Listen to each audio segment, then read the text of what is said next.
Hey Warriors, I'm Laura and I'm on a journey to lose 200 pounds because I have no sense of self-preservation.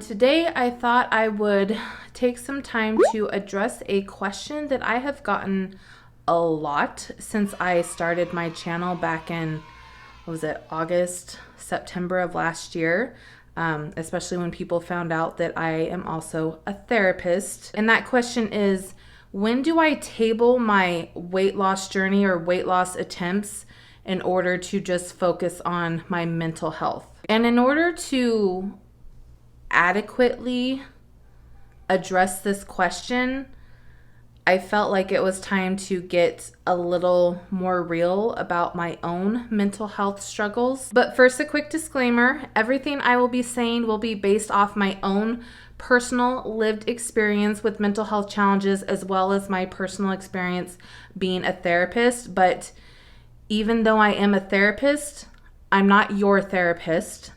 I don't know you. I don't know your diagnosis, your symptoms, your mental health history. So please seek the appropriate professional help before you make any judgment calls about whether or not you have a mental health diagnosis or you should focus on mental health and no longer try and lose weight. Whatever it is, please seek the appropriate professional help and take everything that I am saying with a grain of salt and just what has worked for me and for my clients, but that it may not necessarily be the answer that works for you. Okay, so now that that's out of the way, first I want to talk about my own mental health challenges, and then I will kind of talk about that question about when do you put aside weight loss, table weight loss, and just focus on your mental health based on my own lived experiences. So a few years ago, I and some of my coworkers experienced a tragedy at work. It was hard to cope with, and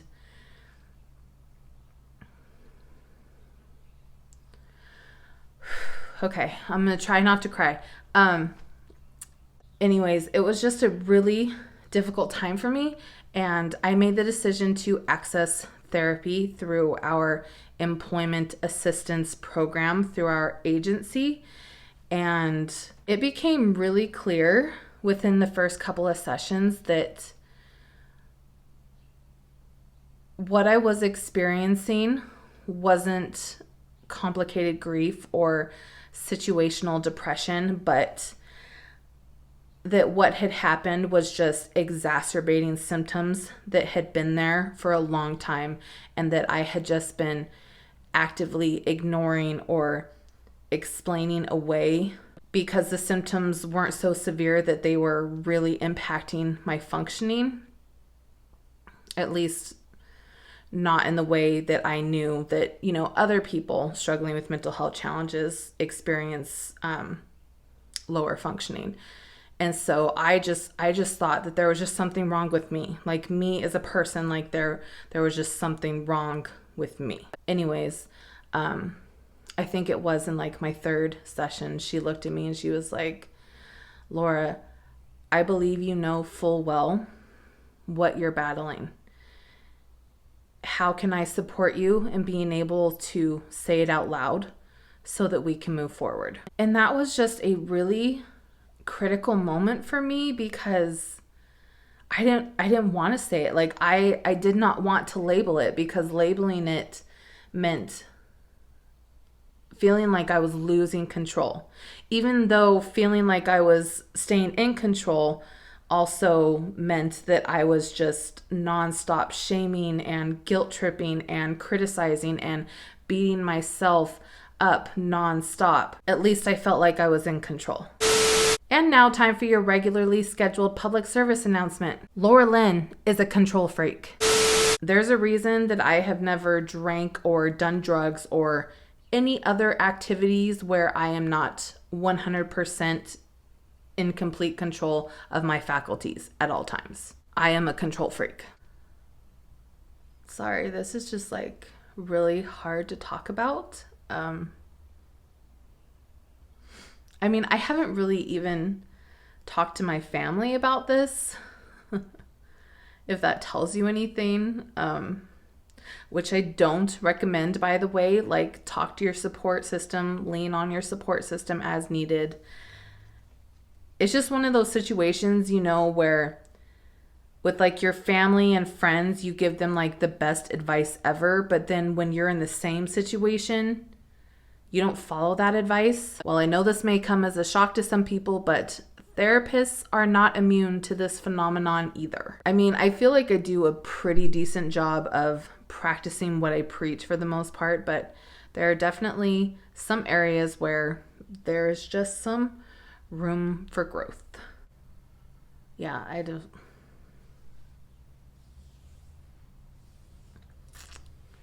even think I've said what I was diagnosed with. Like, I'm sorry, you guys. I'm all over the place today. I apologize. And this is definitely a topic that I'm not used to talking about. So, I mean, at least I'm not crying. I mean, that's a win. So I was diagnosed with what is most commonly known as high functioning depression. But for the sake of using the appropriate clinical terms, it's also known as dysthymia or persistent depressant disorder in the DSM-5, or the Diagnostic Statistical Manual that we use when doing mental health diagnosing. And I know some people watching may be a little bit confused, like, Laura, how can you be high functioning and have depression at the same time? Like, that's kind of an oxymoron. And I'd first like to draw your attention to the fact that I said high functioning, not fully functioning, okay? There's a difference. And I also feel like this is the reason why so many people who struggle with high functioning depression either don't recognize it in themselves, like I didn't for a long time, or they just don't talk about it, because it does just feel like an oxymoron. It feels like you're trying to make a mountain out of a molehill type of thing. I don't know. Does that make sense? Because it doesn't match the stereotypical presentation of depression. So I'm going to put on my therapist cap for a second here.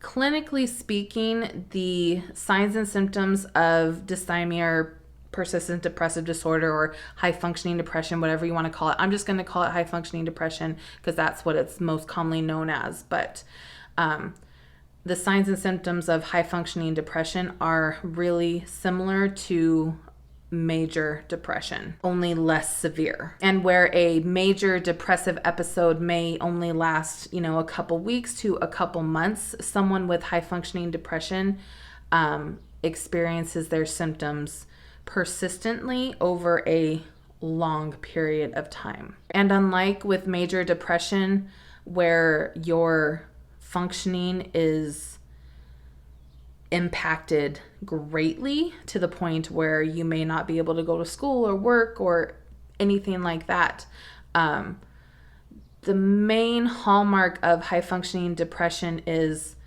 being able to function normally, almost normally most of the time. Not all the time, most of the time. But with like this constant sense of like an internal struggle and feeling of just feeling down. And in order to be diagnosed with high functioning depression, you have to experience 2+ symptoms of, let me see if I can remember them all. Loss of appetite or overeating, insomnia or oversleeping, lack of energy or fatigue, lowered self-esteem, difficulty concentrating and making decisions, feeling sad and hopeless, etc., etc. But I'm pretty sure those are the main symptoms. And then you have to experience those symptoms for most days for most of the day for 2 or more years. And then, of course, your symptoms have to cause some sort of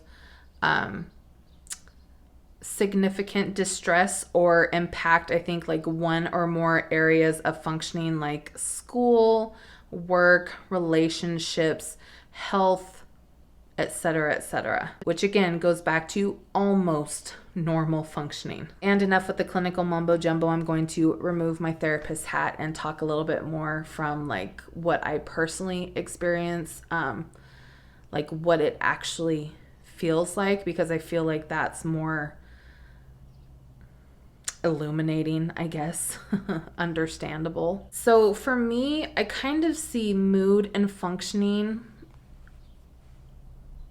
on like a spectrum, or I guess, okay, so like you have normal, okay, like normal average functioning. Let's say your baseline mood and level of functioning is right here. And then a person with like, say, major depression, their baseline mood and level of functioning is down here. And I've always felt like I'm like here, somewhere in the middle. I was always just feeling like I knew something was off because I felt off or down most of the time, or even like blunted emotionally. And it just never felt like I could get any sense of relief from that, because even when I experienced feelings like happiness and joy, they were fleeting. Like they didn't last long at all. There's some times where it just takes everything that I have just to keep a smile on my face. Like I can be surrounded by people just having fun and laughing and doing things, you know, activities that I enjoy. And it's like I'll have that little spike of, ooh, happiness. And then as quickly as it comes, it's gone. But you still got to keep that smile on your face, right? Because that's normal. That's what you're supposed to do. Okay, I wasn't going to cry. Oh my gosh. Okay, you got this, Laura. And some of the other things that I have experienced that have gone along with this have just been, I mean, for one, I feel tired and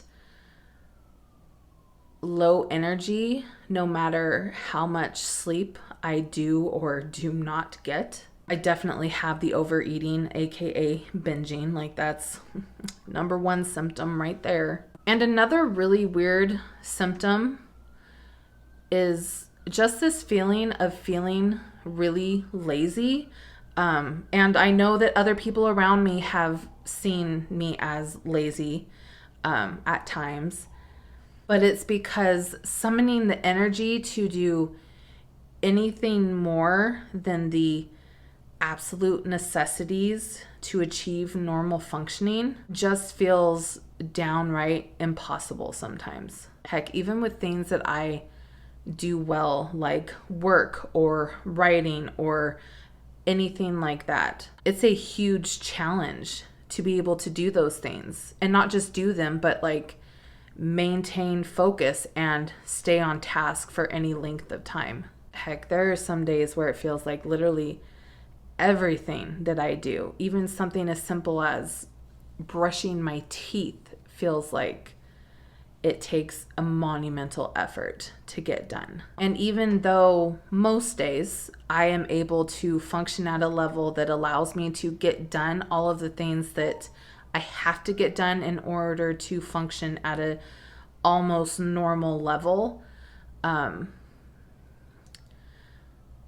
feeling like you are putting in that level of effort all the time, day in, day out, it takes its toll. It really does. Like it. And don't get me started on socializing. Like, honest to goodness, most weeks, just Sunday dinner with my family is all the socialization that I need, which makes zero sense because I'm a social worker, but let's not discuss Laura's life choices right now. But yeah, socializing is just, it zaps my energy like that. And then to top it all off, the hallmark of virtually every depressive disorder, cognitive distortions. And Laura's poison of choice just happens to be all or nothing thinking, which then exacerbates all of the other symptoms. So yeah, I don't know. Those are just some of the things that I can think of off the top of my head that I experience the most often. I do want to put a disclaimer out there that most days now that I, had gone to therapy and I have coping skills that I use, and I know what works for me. I know what to do in order to boost my mood. I understand the difference between mood boosting and goal-directed behavior. Most days I am able to manage my symptoms fairly well. I mean, don't get me wrong. It still feels like every day is a monumental undertaking most days, but I'm able to manage the symptoms. And before anybody asks, no, I am not on any medications, not because I'm against taking medications, but just because I personally made the choice to just focus on therapy and then focus on using natural coping skills. So yeah, that's just personally how I have chosen to address my mental health diagnosis and symptoms. So my camera is showing that I have been filming this for almost 40 minutes already, and because I don't want it to take 3 to 6 hours to upload my video, I think I'm going to split this video into 2 parts, and then in part 2 I'll just talk about like being on a weight loss journey while you're dealing with mental health symptoms, and when you should table weight loss and focus solely on mental health, and so on and so forth.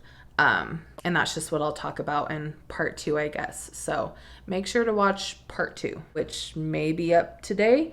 No, actually it'll probably be up tomorrow because I don't think I have it in me to film anymore right now. So I think I might take a break and edit this one and then just film the rest tonight or tomorrow for part 2. I feel kind of bad that this video is basically just an explanation of my past and current mental state, but hopefully someone will find something in this video helpful to them for some reason. I don't know what that reason would be, but if you find a reason, comment down below. All right, warriors, so that is it for part 1 of this video. As always, thank you so much for watching, and if you enjoyed this video, let me know by subscribing and giving it 2 thumbs way up, and make sure to tap on that notification bell so you can join me next time. Bye, everyone.